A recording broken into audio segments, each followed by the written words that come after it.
व्यास पुत्र श्री सुखदेव जी महाराज उत्तरानंदन परीक्षित को आज नाना प्रकार की कथाएं सुना रहे हैं। जवाब दिया कि हे राजन परीक्षित, आज हम तुम्हें एक ऐसे चरित्र की ओर लेकर के चलेंगे। परीक्षित ने जवाब दिया, महाराज कौन सा? व्यास जी कहने लगे, आज हम तुम्हें ध्रुव की ओर लेकर के चल रहे हैं। उस 5 वर्षीय बालक ध्रुव ने 5 साल की उम्र में भगवान को किस तरीका से प्राप्त किया।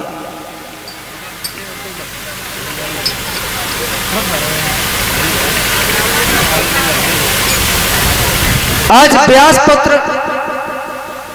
श्री सुखदेव जी महाराज समझा रहे हैं कि हे राजन परीक्षित,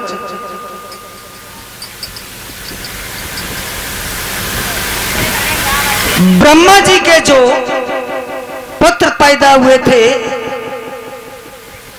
स्वामी मनु और शत्रुपा, स्वामी मनु और शत्रुपा, इनके गर्भ से 2 पुत्र पैदा हुए, प्रियव्रत और उत्तानपाद। प्रियव्रत बड़े थे। एक बार प्रियव्रत वन में शिकार खेलने के लिए गए।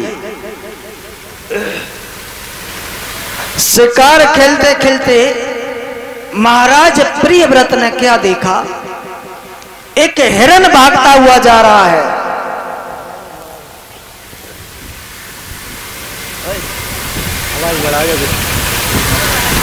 और उस हिरन को ही महाराज प्रियव्रत ने मार दिया। जब हिरन मार दिया तो बाबा नारद पहुंच गए। जवाब दिया, प्रियव्रत तुमने हिरन को मार दिया? बोले हाँ। तुमने हिरन मार दिया है, अब हमारी इच्छा यह है तुम इस हिरन को जीवित कर दो।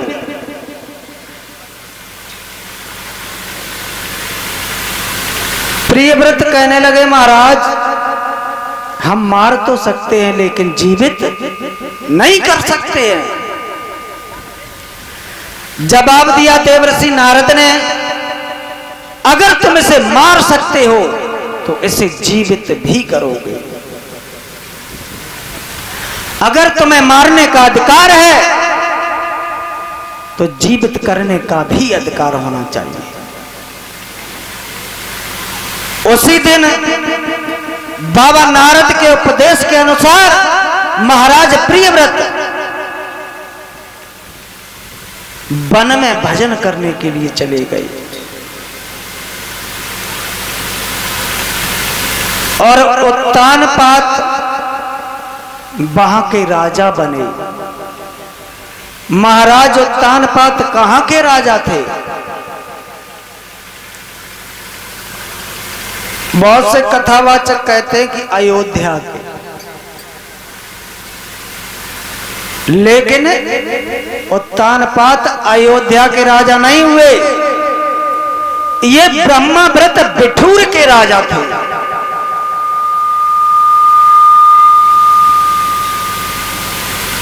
उत्तानपाद के घर में एक रानी है जिसका नाम सुनीति है।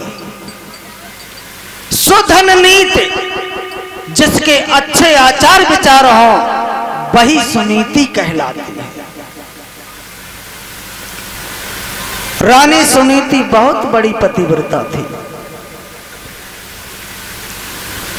रानी सुनीति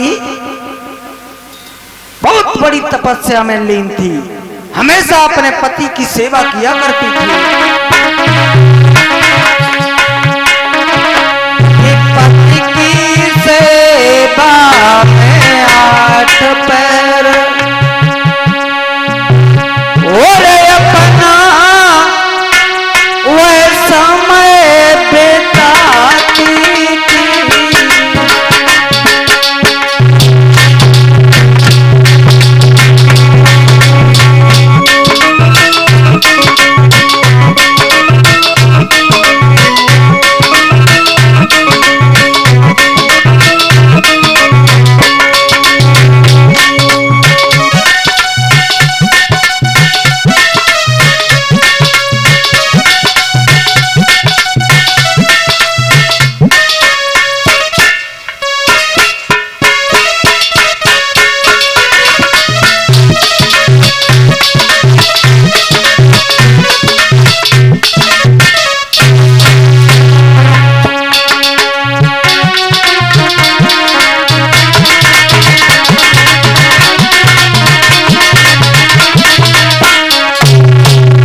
रानी सुनीति 8 पहर, 8 पहर का मतलब 24 घंटे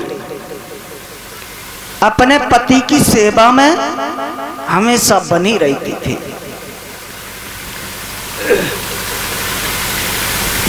और आजकल की स्त्रियां गाय देखो तो आजकल की महिलाओं की ओर देखो, बड़ी सेवा होती है। हाँ,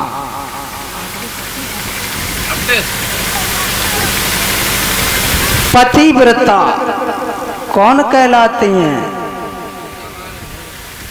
कि पिया के मन जो भाए बस सुहागिन बही, और दिल से उतर जाए तो। जो स्त्री पति के मन में भाई वही पतिव्रता कहलाती है। एक दिन हमने एक ट्रक के पीछे लिखी देखी, क्या? हाँ, कि नार बही जो पिया के मन भाए, और पिया बही जो पी के घर आए। हो प्रभु, एक ट्रक के पीछे लिखा देखा। तो पहले की पतिव्रता महिलाएं ऐसी थीं कि अपने पति की सेवा हमेशा 24 घंटे किया करती थी। और आजकल कि रह गया केवल इनको शौक अपनी कोठरी सजाने का। कोठरी इस शरीर को सजाने के अलावा इन्हें कोई काम नहीं है। घर में घुसो तो जब मालूम पड़ रही कि 10-10 दिन से झाड़ू ना लगो, इन्हें कोई मतलब नहीं। और हड़िया गाय देखो तो जलगत कुत्ता कबड्डी खेल रहे हो, इन्हें कोई मतलब नहीं।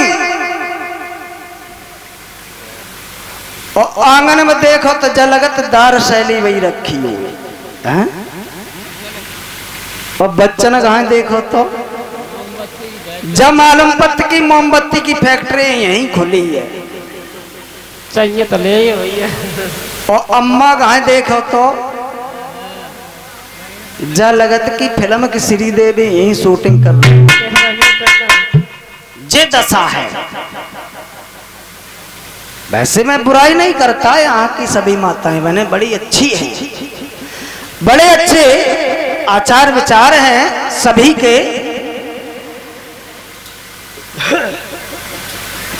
हम पहले की महिलाओं की बात कर रहे हैं। आज सभी लोग पढ़े लिखे हैं, समझदार हैं।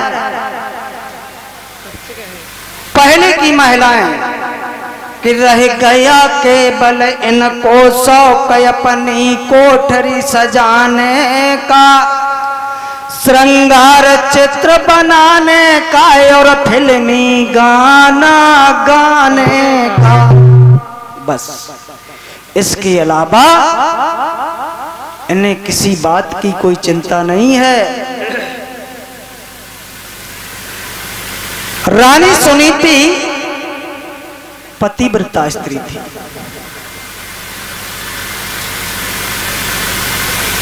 लेकिन एक दुख रानी सुनीति के भी पास था। कौन सा दुख? रानी सुनीति के गर्भ से किसी भी संतान ने जन्म नहीं लिया।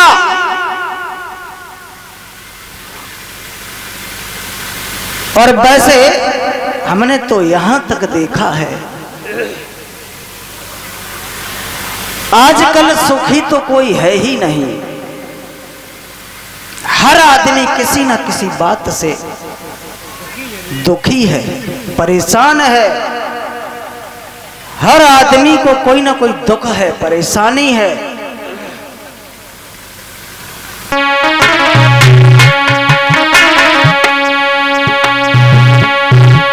तुलसीदास जी रामायण में लिखते हैं,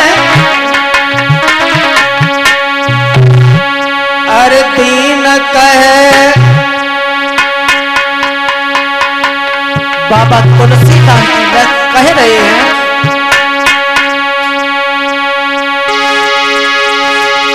आरे दीन कहे धनवान सुखी,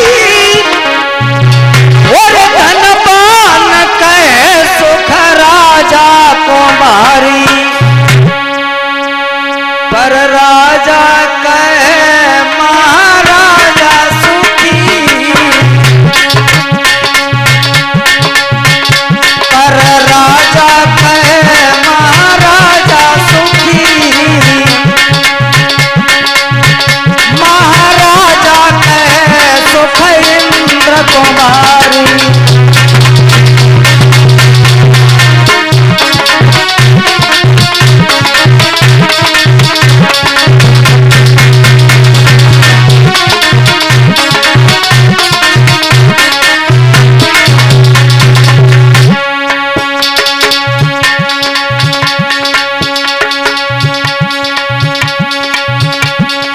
हर आदमी किसी न किसी दुख से, किसी न किसी बात से परेशान है। कोई न कोई परेशानी हर आदमी के पास है। ये ना समझे कि हर इंसान सुखी है, सुखी नहीं है। और हमने तो यहां तक लिखा है, अरे आज के संसार में कोई न सुखी है, किसी न किसी बात से हर कोई दुखी है, किसी न किसी बात से हर कोई दुखी है।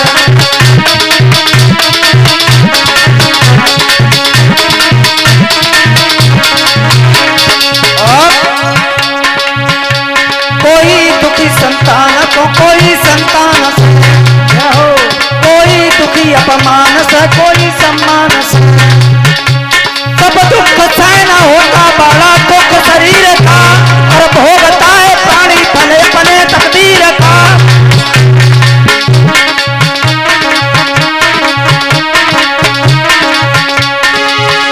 अरे अपनी अपनी किस्मत है जो हर ने लिखी है,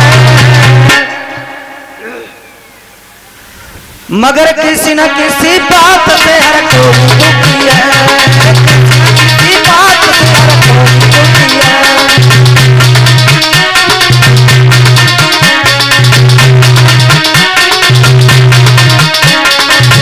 और हमने अपनी कलम से लिखा, कर गेहूं मिले उधार का पेशाई मार गई, करके मिले उधार तो पेशाई मार गई, फैशन के तौर पे कपड़े की सिलाई मार गई, कपड़े से बूढ़े की दवाई मार गई, और बाकी जो बचा वाले वाई मार।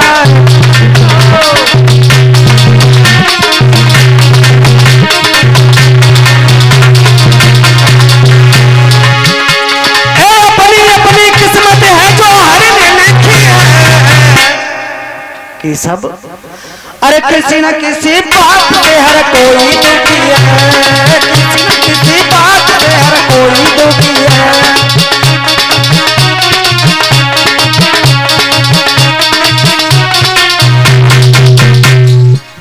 किसी न किसी बात से हर आदमी दुखी है।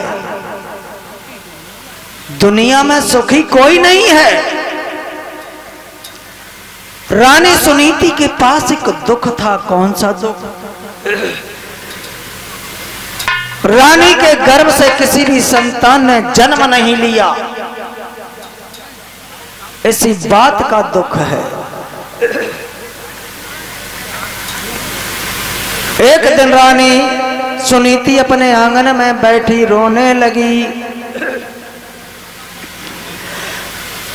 महाराज उत्तान पाताई जवाब दिया, है रानी सुनीति इतनी उदास क्यों हो, क्यों रो रही हो? रानी सुनीति कहने लगी, महाराज क्या बताएं, कुछ समझ में नहीं आ रहा।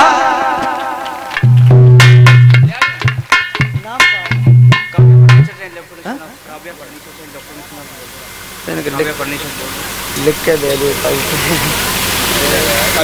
लिख के दे दिए देख पर्चा।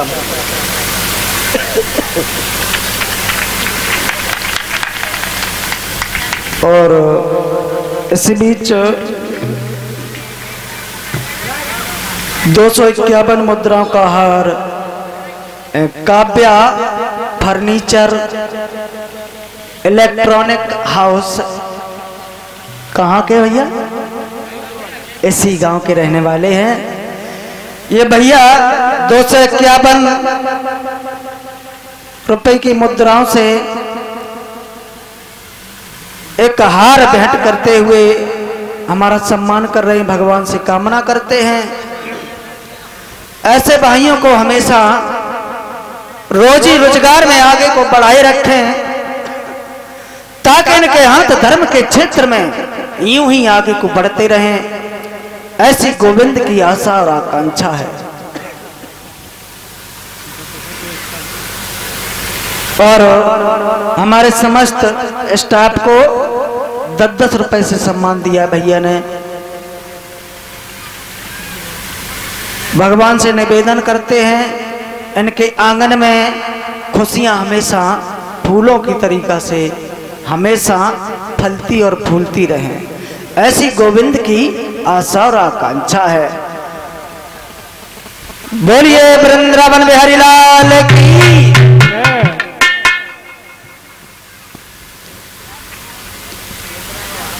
रानी सुनीति कि आंखों से आंसू बहते हुए गालों पर लकीर बनाकर के जमीन में समा जाते हैं। एक पुत्र का दुख बहुत बड़ा दुख बताया। महाराज उत्तान पात कहने लगे, रानी सुनीति क्यों दुखी हो? रानी सुनीति ने जवाब दिया, महाराज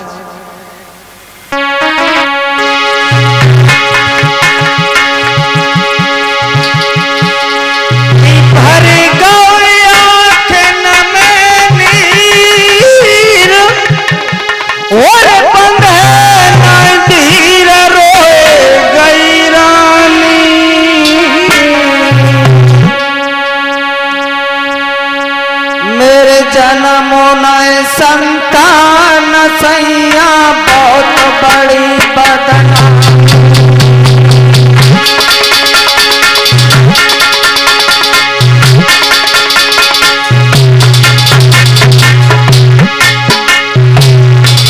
रानी सुनीति रो रही है।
रानी सुनीति महाराज उत्तानपाद से कह रही है, महाराज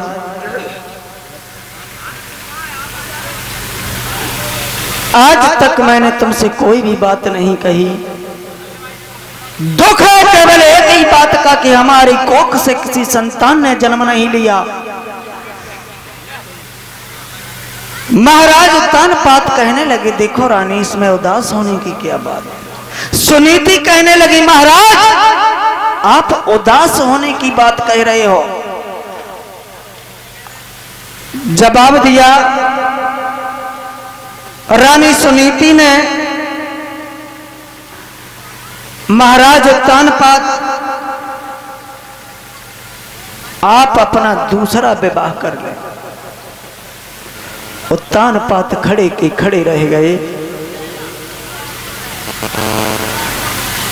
जवाब दिया, रानी क्या कह रही है, दूसरी शादी?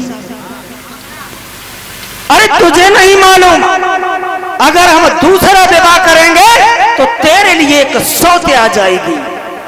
फिर इस घर में न तेरी इज्जत होगी और न तेरी कदर होगी। रानी सुनीति कहने लगी, कुछ भी हो महाराज, आप अपना दूसरा विवाह अवश्य करें, क्योंकि हमारे कोख से किसी भी संतान ने जन्म नहीं लिया। मैं नहीं चाहती कि लोग हमारी हंसी करें। जवाब दिया है महाराज उत्तानपाद ने, हे रानी सुनीति, तुम्हें नहीं मालूम है मौत बुरी लेकिन अच्छी, और जो कई बार तो आती है।